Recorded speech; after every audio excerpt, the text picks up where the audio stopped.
Tensions are rising at workplaces across southern New England. OSHA is receiving a staggering number of complaints against employers related to COVID-19. But how much investigating is OSHA actually doing? NBC 10's Tamara Sakarsik went through that complaint data to find out. That's right. When you think of an OSHA investigation, you probably imagine government workers on site, right? But according to the agency documents I read through, that's not always the case. As coronavirus restrictions are lifted across the country, a new crisis is brewing. As of May 28th, OSHA said that it had about 4,500 complaints. That number has since ballooned to over 5,000 nationally as whistleblowers accuse employers of failing to protect them against COVID-19. About 200 of those complaints were issued by workers in southern New England. One worker accused their employer of giving staff members inaccurate information by telling them the flu shot protects against COVID-19. Another employer was accused of encouraging employees to use plastic bags to handle raw meat instead of disposable gloves. Neither complaint led to an on-site inspection. OSHA has discretion whether or not it's going to commence an on-site investigation. Attorney Matthew Parker told me the agency's overwhelmed and understaffed. For every about 60,000 employees, there's one inspector. So they've been swamped. OSHA has handled a majority of COVID-19 related complaints through phone calls and emails.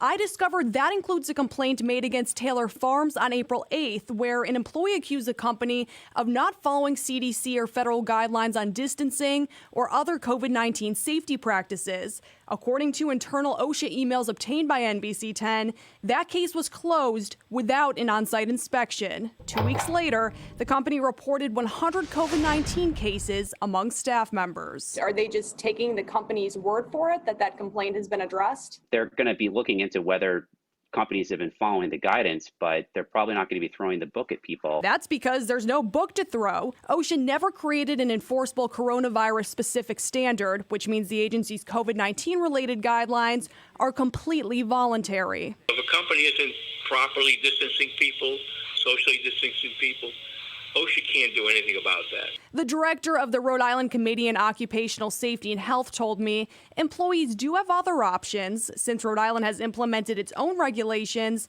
violations can be reported to state agencies. A letter from the Department of Health might get a lot of attention.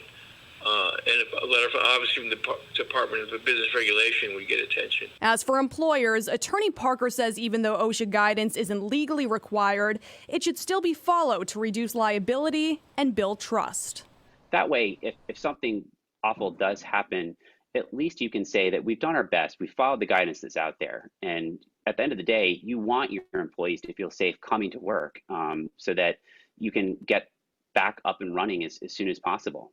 OSHA declined our request for an interview, but sent us a statement. You can read that on our website, turnto10.com. In the studio, Tamara Sakarsik, NBC 10 News.